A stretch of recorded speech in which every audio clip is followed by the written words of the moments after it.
Halo teman-teman semua, balik lagi bersama saya Miko Kakenda. Jadi pada kesempatan kali ini, dalam video ini kita akan membahas tentang daun keraton teman-teman. Yang mau saya sampaikan ada beberapa fakta tentang daun keraton, di mana daun keraton ini pada beberapa waktu lalu, beberapa bulan lalu, mungkin bertahun-tahun lalu teman-teman, ini menjadi suatu isu di mana daun keraton dianggap sebagai tanaman yang berbahaya dan juga tanaman yang merugikan bagi penggunanya. Nah, dulu tanaman daun keraton ini dianggap sebagai tanaman yang tergolong dalam narkotika ya teman-teman. Tapi beberapa bulan lalu pernah disetujui bahwa daun keraton termasuk dalam tanaman obat herbal. Nah, jadi kita mau tahu apa itu daun keraton. Pertama-tama teman-teman, daun keraton ini memiliki nama latin yaitu Mitragina speciosa, yang dikenal sebagai tanaman herbal dari Indonesia. Namun tanaman ini belakangan mencuat dan menjadi perbincangan di seluruh dunia bahkan teman-teman, karena kontroversinya di bidang kesehatan. Dulu daun keraton atau daun tanaman yang menjadi sebagai obat herbal bagi warga Indonesia, khususnya mungkin Kalimantan, dianggap jadi obat herbal. Di luar negeri dianggap sebagai narkoba atau obat terlarang. Saya sendiri pernah mengkonsumsi daun keraton ini, di mana waktu itu saya konsumsi yang sudah menjadi bubuk ya teman-teman. Pengalaman pribadi saya, daun keraton tidak terlalu memberi efek yang signifikan gitu. Efeknya tidak terlalu terasa bagi saya karena mungkin saya mengkonsumsi dalam jumlah sedikit dan memang tidak ada efek seperti narkoba, meskipun saya tidak pernah menggunakan narkoba, tapi efeknya tidak signifikan teman-teman. Namun menurut Badan Pengawasan Obat dan Makanan United States FDA, salah satu senyawa yang ditemukan dalam kandungan tanaman ini adalah opioid, yaitu kandungan yang mampu memicu kecanduan bahkan kematian.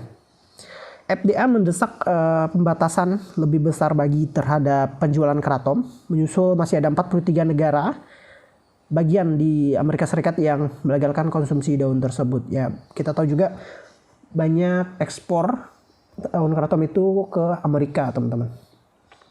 Nah, di sini ada beberapa fakta tentang daun keraton. Ini kita mengutip dari sumber CNN Indonesia. Ada beberapa fakta ya teman-teman. Yang pertama itu daun keraton termasuk dalam tanaman keluarga kopi, Rubiaceae, yaitu penghasil alkaloid penting seperti kafeina. Tanaman tropis itu tumbuh setinggi 4-16 meter. Dan masyarakat biasanya memanfaatkan bagian daun ya teman-teman. Ya, memang kebanyakan sekarang yang diolah itu bagian daunnya, yang memiliki lebarnya melebihi telapak tangan orang dewasa, mungkin tergantung besar batangnya teman-teman, besarnya batang dan juga umur dari tanaman tersebut. Fakta yang kedua, daun ini sudah lama dimanfaatkan oleh sebagian masyarakat Indonesia sebagai obat ajaib segala penyakit ya, mulai dari kecanduan opioid, penghilang rasa sakit, hingga mengatasi kecemasan. Ya, saya juga ada saksi dari teman saya yang berasal dari Kapuas Hulu. Dia mengatakan bahwa banyak orang berhenti merokok, berhenti minum karena mengkonsumsi daun keraton. Nah, itu salah satu efek.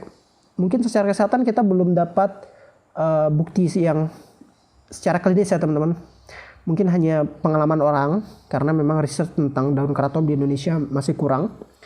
Yang ketiga, yaitu daun tanaman ini biasanya dikeringkan dan dikonsumsi dengan cara diseduh sebagai minuman teh atau dalam bentuk kapsul.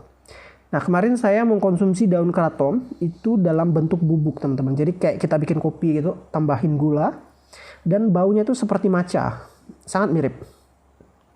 Fakta yang keempat, keraton mampu menstimulasi reseptor otak layaknya morfin, meski dengan efek samping yang jauh lebih ringan. Ya, dan saya tidak terlalu banyak komen tentang ini.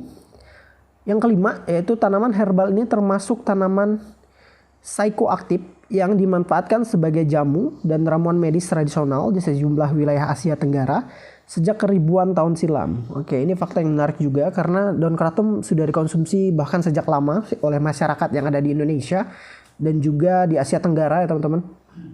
Ini dianggap dipercaya dulunya sebagai ramuan medis tradisional. Kita sangat menantikan ada riset-riset yang lebih mendalam tentang daun keraton supaya daun ini lebih jelas dan nasib para petani juga lebih jelas, teman-teman. Apakah ini ilegal atau tidak? Ya, meskipun sudah ada yang menyatakan bahwa ini sebagai ramuan tanaman jamu ya, teman-teman. Oke, yang keenam yaitu para ilmuwan mengatakan keraton memiliki efek positif. Oke. Namun hingga kini masih sedikit sekali penelitian yang menganalisis keamanan dan efek samping keseluruhan dari daun tersebut. Ya, seperti yang saya katakan tadi, kita sangat menantikan para ilmuwan untuk melakukan riset tentang daun keraton sehingga lebih jelas ya, teman-teman. Yang ketujuh yaitu Badan Pengawas Obat dan Makanan Amerika Serikat (FDA) menyebut salah satu senyawa yang ditemukan dalam kandungan tanaman hijau adalah opioid yang mampu memicu kecanduan hingga kematian. Oke. Ya, jadi menurut FDA ini dapat menimbulkan kecanduan ya, teman-teman. Bahkan sampai kematian. Yang kedelapan, mereka bisa mengkonsumsi daun keraton dengan cara dikunyah seperti daun sirih ataupun diseduh layaknya teh. Oke, kita mau kembali ke fakta nomor 7. Badan Pengawas Obat Makanan AS, FDA, menyebut salah satu senyawa yang ditemukan dalam kandungan tanaman hijau adalah opioid yang mampu memicu kecanduan hingga kematian. Oke, di sini mungkin teman-teman yang pernah mengkonsumsi daun keraton atau sampai sekarang masih mengkonsumsi daun keraton, mungkin bisa komen di bawah apakah ini memang memicu kecanduan. Bahkan mungkin teman-teman ada pengalaman hingga menyebabkan kematian, silahkan komen supaya semua orang tahu bahwa efeknya gimana gitu. Oke, kita ke fakta nomor 9. Keraton dijual dan dipasarkan layaknya suplemen dalam bentuk kapsul dan serbuk halus. Selain dilabeli ampuh sebagai herbal rekreasi, penghilang rasa nyeri, keraton juga diperuntukkan bagi pengguna yang ingin terlepas dari kecanduan narkotika. Ya. Mungkin ini ada hubungannya sama teman-teman yang pernah mengkonsumsi daun keraton. Dari teman saya tadi, dia mengatakan bahwa banyak orang berhenti mengkonsumsi miras dan juga rokok karena mereka mengkonsumsi daun keraton. Nomor 10. Profesor yang menekuni bidang pengobatan darurat di University of Massachusetts, susah sekali membacanya, Medical School, Edward W. Boyer, mengantongi catatan hasil penelitian yang mengungkapkan alasan tanaman bisa menjadi tanaman medis rekreasi. Oke, jadi ada penelitian yang mengatakan bahwa ini daun keraton bisa menjadi tanaman medis rekreasi ya, teman-teman. Lalu yang ke-11, Boyer mengungkapkan keraton bisa berperan sebagai stimulan serta membantu meningkatkan fokus. Sementara untuk penggunaan dengan dosis tinggi, keraton bisa menjadi obat penenang yang menghasilkan efek anti nyeri layaknya candu. Nomor 12, menurut Boyer, sensasi relaksasi itu terjadi karena kandungan aktif dalam keraton, yakni mitraginin dan 7-hydroxymitraginin mengikat pada opioid reseptor dalam tubuh manusia. Untuk fakta yang ke-13, Badan Anti Narkotika Amerika Serikat DIA menyikapi serius fenomena menjamurnya penggunaan keraton yang menjadi tren di sejumlah kalangan, terutama anak muda. Pada Agustus 2016, DEA memasukkannya dalam daftar tanaman bersubstansi yang dianggap perlu mendapat pengawasan.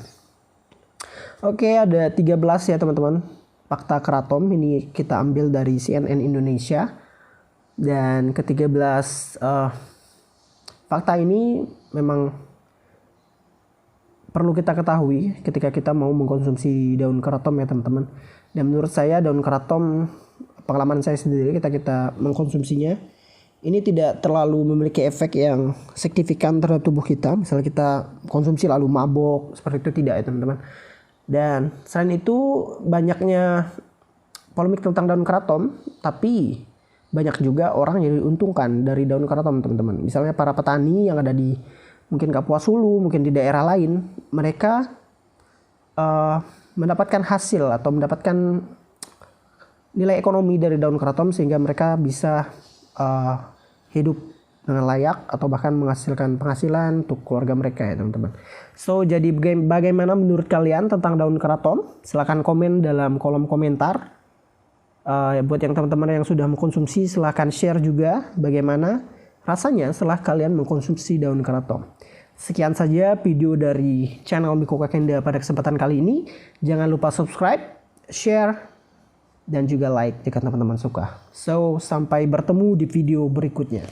Bye-bye.